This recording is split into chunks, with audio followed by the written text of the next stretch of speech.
In 1999, a 14-year-old girl of Turkish origin presented with vertigo and generalized tonic-clonic seizures. Magnetic resonance imaging analysis showed multiple hyperintense lesions in T2 Wade images. A systematic treatment with valproate was initiated.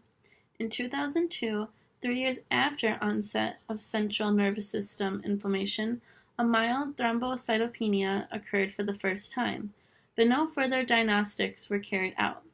In the next years, she experienced various neurological symptoms such as hypoanesthesia, weakness of her right arm, vertigo, and double vision. These relapses occurred in a frequency of 1 to 6 events per year. MRI analysis showed a slow progression of inflammatory gadolinium-enhancing lesions, mostly localized in subcortical and preventricular areas.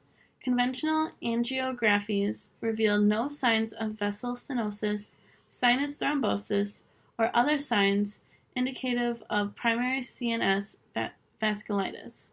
Under these assumptions of relapsing remitting multiple sclerosis, these clinical symptoms, as well as future relapses, were treated with intravenous steroids until 2011. After our patient's first presentation to the clinic in 2011, an extensive clinical re-evaluation was performed due to increasing doubts concerning initial diagnosis of multiple sclerosis.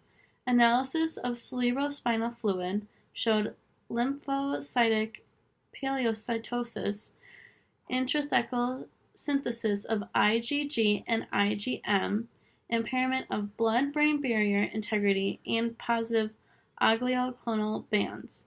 A differential diagnostic included serological, microbiological, and virological analysis from both her blood and CSF, revealed no signs for a systematic vasculitis, infection, or any underlying specific autoimmune diseases. After another relapse, presenting with unsystematic vertigo, we ultimately clarified the nature of her inflammatory leukoencephalopathy by performing a brain biopsy. This showed severe vascular inflammatory infiltrates, as well as diffuse cellular infiltration with the parenchyma. Infiltrates were dominated by small mature CD3 T cells and high numbers of CD138 plasma cells, whereas only low B cell numbers could be observed. A diagnosis of Evans syndrome is a rare hematological disease commonly defined by the combination of simultaneous and sequential autoimmune hemolytic anemia and immune thrombocytopenia, sometimes associated with neutropenia, in the absence of known underlying etiology.